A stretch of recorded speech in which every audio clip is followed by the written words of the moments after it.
ನಮಸ್ಕಾರ ಎಲ್ರಿಗೂ. ಇವತ್ತು ದೆವ್ವ ಬಿಡಿಸೋ ಯಂತ್ರದ ಬಗ್ಗೆ ತಿಳ್ಕೊಳ್ಳೋಣ. ಈ ಯಂತ್ರನ ಯಾವ ರೀತಿಯೆಲ್ಲ ಬರ್ಕೋಬೇಕು ಅಂತ ನಾನು ಮುಂದೆ ಹೇಳ್ತಾ ಹೋಗ್ತೀನಿ. ಅದರಿಂದ ವಿಡಿಯೋ ಎಲ್ಲೂ ಸ್ಕಿಪ್ ಮಾಡಬೇಡಿ, ಫುಲ್ ವಿಡಿಯೋ ನೋಡಿ, ಅಂದರೆ ನಿಮಗೆ ಚೆನ್ನಾಗಿ ಅರ್ಥ ಆಗುತ್ತೆ. ಯಾಕೆಂತ ಹೇಳಿದ್ರೆ ನಮಗೆ ಕಣ್ಣಿಗೆ ಕಾಣದಂಥ ಶಕ್ತಿಗಳು ನಮ್ಮ ಮೈಲಿ ಸೇರಿಕೊಂಡು ಅದು ತೊಂದರೆಯನ್ನು ಕೊಡ್ತಾ ಇರುತ್ತೆ. ಆದರೆ ಎಷ್ಟೋ ಜನ ಹೇಳ್ತಾರೆ, ಇಲ್ಲ ದೆವ್ವನೂ ಇಲ್ಲ, ಭೂತನೂ ಇಲ್ಲ, ನಾವೇ ಒಂದು ದೆವ್ವ, ನಮಗೆಲ್ಲಿ ದೆವ್ವ ಸೇರಿಕೊಳ್ಳುತ್ತೆ ಅಂತ. ಈ ಮಾತನ್ನ ನಾನು ಒಪ್ಕೊಳ್ಳಲ್ಲ. ಯಾಕೆಂತೇಳಿದ್ರೆ ಅಂಥವ್ರನ್ನ ನಾವು ನೋಡಿದ್ದೀವಿ. ಅದಕ್ಕೆ ತಕ್ಕಂತಹ ಕ್ರಮಗಳನ್ನ ಮಾಡಿದಾಗ ಅದು ಬಿಟ್ಟೋಗಿ ಅವರು ಗುಣ ಆಗಿದ್ದು ಕೂಡ ನಾನು ನೋಡಿದ್ದೀನಿ. ಆದ್ದರಿಂದ ದೆವ್ವ ಅನ್ನೋದು ಖಂಡಿತವಾಗ್ಲೂ ಇದೆ. ಅದು ಮನುಷ್ಯನ ದೇಹನ ಸೇರುತ್ತಾ ಅಂತೇಳಿದ್ರೆ ಹೌದು, ಸೇರುತ್ತೆ. ಇದನ್ನ ಮೆಡಿಕಲಲ್ಲಿ ಇಲ್ಲ, ಅವ್ರಿಗೇನೋ ಮಾನಸಿಕ ರೋಗ ಥರ ಇರುತ್ತೆ, ಅದನ್ನ ಸರಿ ಮಾಡ್ಬೋದು ಅಂತಲೂ ಹೇಳ್ತಾರೆ. ಅದು ಅವರವರ ಇಚ್ಛೆಗೆ ಬಿಟ್ಟಿದ್ದು. ಯಾಕೆಂತೇಳಿದ್ರೆ ನೀವು ಇದನ್ನ ನಂಬಿ ಅಂತ ನಾವು ಯಾರ ಮೇಲೆ ಫೋರ್ಸ್ ಮಾಡೋಕ್ಕೂ ಆಗೋಲ್ಲ, ನೀವು ನಂಬೇಡಿ ಅಂತಲೂ ಹೇಳೋಕ್ಕಾಗಲ್ಲ. ಏಕೆಂದರೆ ಅನುಭವಕ್ಕೆ ಬಂದಾಗನೇ ಅದು ಗೊತ್ತಾಗುತ್ತೆ, ಹೌದು ಇದೆಯಾ ಇಲ್ವಾ ಅನ್ನೋದು. ಅದು ಅನುಭವಿಸಿದವರಿಗೆ ಆ ನೋವು ಅನ್ನೋದು ಗೊತ್ತಿರುತ್ತೆ.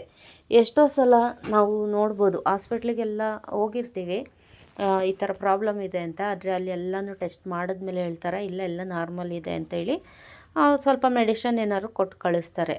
ಮೆಡಿಷನ್ ತಗೊಂಡ್ಮೇಲೆ ಅವರಿಗೆ ಜಾಸ್ತಿ ಆಗೋಕ್ಕೆ ಸ್ಟಾರ್ಟ್ ಆಗುತ್ತೆ. ಇದು ಈ ಥರ ಭೂತ ಪ್ರೇತ ಏನಾದರೂ ಮೈ ಮೇಲೆ ಇದ್ದಾಗ ಹಾಸ್ಪಿಟ್ಲಿಗೆ ತೋರಿಸಿದ್ರೆ ಅಥವಾ ಮೆಡಿಷನ್ ಇಂಜೆಕ್ಷನ್ ಏನಾದ್ರು ಕೊಟ್ಟರೆ ಅದ್ರ ಪ್ರಭಾವ ಇನ್ನೂ ಜಾಸ್ತಿಯಾಗಿ ಆ ದೇಹನ ಬಾಧೆಗೊಳಿಸೋಕ್ಕೆ ಸ್ಟಾರ್ಟ್ ಮಾಡುತ್ತೆ. ಆದ್ದರಿಂದ ನಾವು ಸ್ವಲ್ಪ ಇಂಥ ಸಂದರ್ಭದಲ್ಲಿ ಅದನ್ನ ಅವಾಯ್ಡ್ ಮಾಡ್ಕೋಬೇಕು. ಆದರೆ ಎಲ್ಲನೂ ಮೈಗೆ ತೊಂದರೆ ಇದ್ದಾಗ ಎಲ್ಲನೂ ದೆವ್ವ ಭೂತ ಹಿಡ್ದಿರುತ್ತೆ ಅಂತಲ್ಲ. ಮೈಯಲ್ಲಿ ಕಾಯಿಲೆ ಇದ್ದಾಗೂ ಕೂಡ ಹಾಸ್ಪಿಟ್ಲಿಗೆ ತೋರಿಸೋದು ತಪ್ಪು ಅಂತ ಹೇಳ್ತಾ ಇಲ್ಲ. ಮೊದಲು ನಾವು ಹಾಸ್ಪಿಟ್ಲಿಗೆ ತೋರಿಸ್ಬೇಕು. ಅಲ್ಲಿ ಸರಿಯಾಗದಿದ್ದಾಗ ನಾವು ಈ ಭೂತ ವೈದ್ಯರು ಅಂತ ಹೇಳ್ತಾರೆ, ಅವ್ರ ಹತ್ರ ತೋರಿಸ್ಕೋಬೋದು. ತೋರಿಸಿದಾಗ ಅವರು ಕರೆಕ್ಟಾಗಿ ನೋಡಿ ಹೇಳೋರು ಖಂಡಿತವಾಗ್ಲೂ ಇದನ್ನೆಲ್ಲ ಗುಣಪಡಿಸ್ಕೊಡ್ತಾರೆ. ಕೆಲವರು ಇಲ್ಲ ಸುಮ್ಮನೆ ಏನೇನೋ ಹೇಳ್ತಾ ಇರ್ತಾರೆ. ಯಾಕೆ ಅಂತ ಹೇಳಿದ್ರೆ ಎಷ್ಟೋ ಜನ ಇತ್ತೀಚೆಗೆ ಇದರಲ್ಲೂ ಕೂಡ ದುಡ್ಡು ಮಾಡೋದನ್ನ ಕಲ್ತ್ಕೊಂಡಿದ್ದಾರೆ. ನಾನು ಎರಡನ್ನೂ ಹೇಳ್ತಾ ಇದ್ದೀನಿ, ಇಲ್ಲಿ ಯಾರಿಗೇನು ನೋವಾಗಬೇಕು ಅಂತ ನಾನು ಹೇಳ್ತಾ ಇಲ್ಲ. ಹುಷಾರಾಗಿರಿ. ಇದೆ ಅಂತ ಹೇಳ್ಬಿಟ್ಟು ಹೋಗಿ ದುಡ್ಡು ಕಳ್ಕೊಬೇಡಿ, ಇಲ್ಲ ಅಂತ ಹೇಳ್ಬಿಟ್ಟು ಯಾಮಾರಬೇಡಿ. ಯಾಕೆ ಅಂತ ಹೇಳಿದ್ರೆ ಕೆಲವೊಂದು ಸಂದರ್ಭದಲ್ಲಿ ಈ ಮೈಗೆ ಸೇರಿರೋಂಥ ಭೂತ ಪ್ರೇತಗಳೇನಿರುತ್ತೆ ಅವು ಬಲಿ ತಗೊಂಡ್ಬಿಡುತ್ತೆ. ಯಾಕೆ ಅಂತ ಹೇಳಿದ್ರೆ ಯಾರ ಮೇಲೆ ಬಂದಿರುತ್ತೆ ಅಂತ ಹೇಳಲ್ಲ, ಒಂದು ಗಂಡಸರ ಮೇಲೆ, ಮಕ್ಳ ಮೇಲೆ, ಹೆಂಗಸ್ರ ಮೇಲೆ ಈ ಥರ ಎಲ್ಲ ಸೇರುತ್ತೆ. ಜಾಸ್ತಿ ಹೆಂಗಸ್ರ ಮೇಲೆ ಸೇರೋದು, ಮಕ್ಳಿಗೂ ಸಹಿತ ಸೇರುತ್ತೆ. ಅಂಥ ಸಂದರ್ಭದಲ್ಲಿ ನಾವು ಸ್ವಲ್ಪ ಯಾಮಾರ್ಬಿಟ್ಟು ಇಲ್ಲ ಇದು ಹಾಸ್ಪಿಟ್ಲದು ಅಂತ ಹೇಳ್ಕೊಂಡು ಬರೀ ಹಾಸ್ಪಿಟ್ಲಿಗೆ ತಗೊಂಡಿದ್ರೆ ಅದು ಸಮಯ ಬಂದಾಗ ಬಲಿ ತಗೊಬಿಡುತ್ತೆ. ಏಕೆಂತೇಳಿದ್ರೆ ಅವ್ರಿಗೂ ಮಕ್ಕಳು, ಗಂಡ, ಅವರು ಇವರು ಎಲ್ಲರೂ ಇರ್ತಾರೆ ಫ್ಯಾಮಿಲಿ. ಈಗ ತಂದೆ ತಾಯಿ ಮಕ್ಕಳನ್ನ ಕಳ್ಕೊಳ್ಳೋಕೆ ಇಷ್ಟಪಡಲ್ಲ. ಅಂಥ ಸಂದರ್ಭದಲ್ಲಿ ಈ ಥರ ಎಲ್ಲ ಆದರೆ ಮನಸ್ಸಿಗೆ ತೀರದಿರೋಂತಹ, ನುಂಗಲಾರದಿರೋಂಥ ನೋವು ಉಂಟಾಗುತ್ತೆ. ಅದಕ್ಕೆ ಹೇಳ್ತಾ ಇದ್ದೀನಿ, ನೀವು ಹಾಸ್ಪಿಟ್ಲಿಗೂ ತೋರಿಸಿ, ಜೊತೆಗೆ ಅಲ್ಲಿ ಹುಷಾರಾಗಿಲ್ಲ ಅಂತ ಹೇಳಿದ್ರೆ ನೀವು ಇದೆಲ್ಲ ಮಾಡೋಕೆ ಒಂದು ಊರಲ್ಲಿ ಇರ್ತಾರೆ ಅಂಥ ಪೂಜಾರಿಗಳನ್ನೆಲ್ಲ ಹೋಗಿ ನೋಡಿ ಅವ್ರ ಹತ್ರ ಏನು ಕ್ರಮಬದ್ಧವಾಗಿ ಒಂದು ಒಳ್ಳೆ ರೀತಿಯಲ್ಲಿ ಮಾಡಿಸ್ಕೋಬೋದು. ನೋಡಿ, ಇದು ದೆವ್ವ ಬಿಡಿಸೋ ಅಂತಹ ಯಂತ್ರ ಆಗಿರುತ್ತೆ. ಅಕಸ್ಮಾತ್ ನಿಮಗೆ ಯಂತ್ರ ಸಿದ್ಧಿಯೆಲ್ಲ ಆಗಿದೆ ಅಂತ ಹೇಳಿದ್ರೆ ಈ ಯಂತ್ರನ ಪ್ರಯೋಗ ಮಾಡ್ಬೋದು.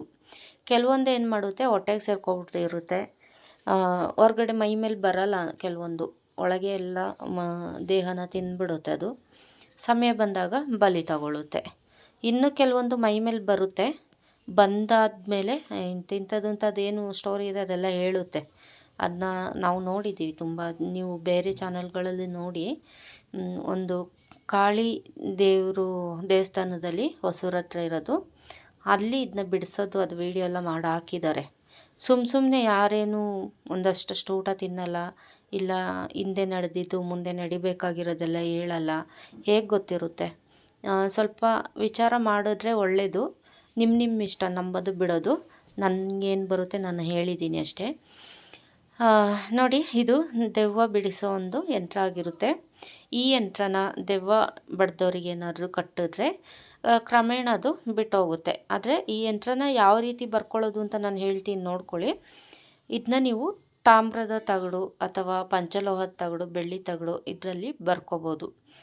ಅದನ್ನ ತಂದು ನೀವು ಶುದ್ಧೀಕರಣ ಮಾಡಿ ನಂತರ ನೀವು ಈ ಯಂತ್ರನ ಬರಿಬೇಕು. ಈ ಯಂತ್ರನ ಬರೆದಾದ್ಮೇಲೆ ಕಂಪಲ್ಸರಿ ಇದರಲ್ಲಿ ತ್ರಿಶೂಲಗಳಿದೆ, ಇದೇ ಮೇಯ್ನಾಗಿ ವರ್ಕ್ ಮಾಡುತ್ತೆ ಇಲ್ಲಿ. ಹಾಗೆ ಒಂದು ಬೀಜಾಕ್ಷರ ಮಂತ್ರ ಕೂಡ ಇದೆ. ಇದರಲ್ಲಿ ಏನು ಕೊಟ್ಟಿದ್ದಾರೆ ಹಾಗೆ ನೀವು ಯಂತ್ರದ ಮೇಲೆ ಬರಿಬೇಕು. ನೀವೇ ಇದನ್ನ ಬರೆಯೋಗಿಲ್ಲ. ಯಾರು ಭೂತ ಪ್ರೇತ ಏನು ಹಿಡ್ದಿರ್ತದೆ ಮೈಗೆ ಅಂಥವ್ರನ್ನ ಎದುರುಗಡೆ ಕೂರಿಸ್ಕೊಂಡೇ ಈ ಯಂತ್ರನ ಬರಿಬೇಕಾಗುತ್ತೆ. ನಂತರ ಇದರಲ್ಲಿ ಕೊಟ್ಟಿರುವಂತಹ ಓಂ ರೀಂ ರೀಂ ಹೀಂ ಕ್ಲೀಂ ಕ್ಲೀಂ ಪಟ್ ಸ್ವಾಹ ಈ ಮಂತ್ರನ ಉಚ್ಚಾರಣೆ ಮಾಡಿಕೊಂಡು ನೀವು ಈ ಯಂತ್ರನ ಬರೀರಿ. ನಂತರ ಅದರಲ್ಲಿ ಮಧ್ಯದಲ್ಲಿ ಒಂದು ಸರ್ಕಲ್ ಇದೆಯಲ್ಲ ಆ ಥರದ ಹಾಕ್ಕೋಬೋದು. ಇದೆಲ್ಲ ಆದಮೇಲೆ ಇದಕ್ಕೆ ಮಾಮೂಲಿ ಆ್ಯಸ್ ಯೂಶುವಲ್ ಹೇಳೋ ಹಾಗೆ ಪ್ರಾಣ ಪ್ರತಿಷ್ಠೆ ಮಾಡಲೇಬೇಕು. ಪ್ರಾಣ ಪ್ರತಿಷ್ಠೆ ಮಾಡದೆ ಯಾವ ಯಂತ್ರ ಕೂಡ ವರ್ಕ್ ಮಾಡಲ್ಲ. ಪ್ರಾಣ ಪ್ರತಿಷ್ಠೆ ಮಾಡಬೇಕು. ಇದು ಬರೆಯೋಕ್ಕಿಂತ ಮುಂಚೆ ಅಂದರೆ ಇದು ಬರೆಯೋ ಸಂದರ್ಭದಲ್ಲಿ ನೀವು ಪಂಚಪಳಾರ, 25 ರೂಪಾಯಿ ಕಾಣಿಕೆ, ಎಲೆ ಅಡಿಕೆ, ತಾಂಬೂಲ, ಅರಿಶಿಣ ಕುಂಕುಮ ಇದೆಲ್ಲ ಇಟ್ಕೊಂಡು, ಜೊತೆಗೆ ನಿಂಬೆಹಣ್ಣು ಕೂಡ ಇರಬೇಕು. ಇದೆಲ್ಲ ಇಟ್ಕೊಂಡು ಈ ಯಂತ್ರನ ಬರಿಬೇಕು. ಬರೆದು ಪ್ರಾಣ ಪ್ರತಿಷ್ಠೆ ಎಲ್ಲ ಇದಕ್ಕೆ ಅಷ್ಟವಿಧಾರ್ಚನೆ ಎಲ್ಲ ಮಾಡಿ ತಾಯ್ತದಲ್ಲಿ ಹಾಕಿ ಯಾರಿಗೆ ಭೂತ ಬಡ್ದಿರ್ತದೆ ಅವರಿಗೆ ಕಟ್ಟಬೇಕು. ಕಾಲಕ್ರಮೇಣ ಇದು ಅವ್ರನ್ನ ಬಿಟ್ಟೋಗುತ್ತೆ. ನಂತರ ಇದು ಕಟ್ಟಿದ ಮೇಲೆ ಇದಕ್ಕೆ ಸಾಂಬ್ರಾಣಿ ಹೊಗೆನ ಕೊಡ್ತಾ ಇರಬೇಕು ಡೈಲಿ ಬೆಳಗ್ಗೆ ಸಂಜೆ. ಈ ರೀತಿಯಾಗಿ ಕ್ರಮವಾಗಿ ಬರೆಯೋದ್ರಿಂದ ಯಾರಿಗೆ ಭೂತ ಬೆಳೆದಿರುತ್ತೆ ಅವರಿಗೆ ಅದು ವಾಸಿಯಾಗುತ್ತೆ. ಇನ್ನು ಯಾವ ವಾರಗಳಲ್ಲಿ ಬರಿಬೇಕು ಅಂತ ಹೇಳಿದ್ರೆ ಅಮಾವಾಸ್ಯೆ ಹುಣ್ಣಿಮೆಗಳಲ್ಲಿ ಕಂಪಲ್ಸರಿ ಬರಿಬೋದು, ಮಂಗಳವಾರ ಶುಕ್ರವಾರಗಳಲ್ಲಿ ಬರಿಬೋದು. ಅದನ್ನ ಬಿಟ್ಟು ಭೂತ ಅಂದರೆ ಪ್ರೇತ ಹಿಡ್ದವ್ರು ಏನಾದ್ರು ಬಂತು ಅಂತ ಹೇಳಿದ್ರೆ ನೀವು ಸಂಜೆ ಸಮಯದಲ್ಲಿ ಬರಿಬೋದು. ಅಂದರೆ ಗೋಧೂಳಿ ಸಂದರ್ಭದಲ್ಲೆಲ್ಲ ಅದು ಮುಗಿದ ಮೇಲೆ ನೀವು ಬರಿಬೋದು. ಬರೆದು ನೀವು ಇದನ್ನ ಅವರಿಗೆ ಕಟ್ಬೋದು. ಇದಿಷ್ಟು ಈ ಯಂತ್ರದ ವಿಶೇಷತೆ ಆಗಿರುತ್ತೆ. ಈ ವಿಡಿಯೋ ನಿಮಗೆ ಇಷ್ಟ ಆದರೆ ಲೈಕ್ ಮಾಡಿ, ಶೇರ್ ಮಾಡಿ, ಹಾಗೆ ಸಬ್ಸ್ಕ್ರೈಬ್ ಮಾಡೋದು ಮರಿಬೇಡಿ. ಯಂತ್ರದ ಬಗ್ಗೆ ಹಾಗೆ ಮಂತ್ರದ ಬಗ್ಗೆ ಎಲ್ಲ ನಾನು ಹಿಂದಿನ ವೀಡಿಯೋಗಳಲ್ಲೆಲ್ಲ ತಿಳಿಸಿದ್ದೀನಿ. ಯಾವ ರೀತಿ ಬರಿಬೇಕು, ಯಾವ ರೀತಿ ಸಿದ್ಧಿ ಮಾಡ್ಕೋಬೇಕು, ಪ್ರತಿಯೊಂದನ್ನು ನಾನು ಹಿಂದಿನ ವೀಡಿಯೋಗಳಲ್ಲಿ ತಿಳಿಸಿದ್ದೀನಿ. ಅದನ್ನು ಚೆಕ್ ಮಾಡ್ಕೊಳ್ಳಿ ಯಾರಾದರೂ ಹೊಸಬ್ರು ವೀಡಿಯೋ ನೋಡ್ತಾ ಇದ್ದರೆ. ಈ ವಿಡಿಯೋ ನಿಮಗೆ ಇಷ್ಟ ಆಗಿರುತ್ತೆ ಅಂತ ಅಂದ್ಕೊಂಡಿದ್ದೀನಿ. ಮುಂದಿನ ವಿಡಿಯೋದಲ್ಲಿ ಸಿಗೋವರೆಗೂ ಧನ್ಯವಾದಗಳು.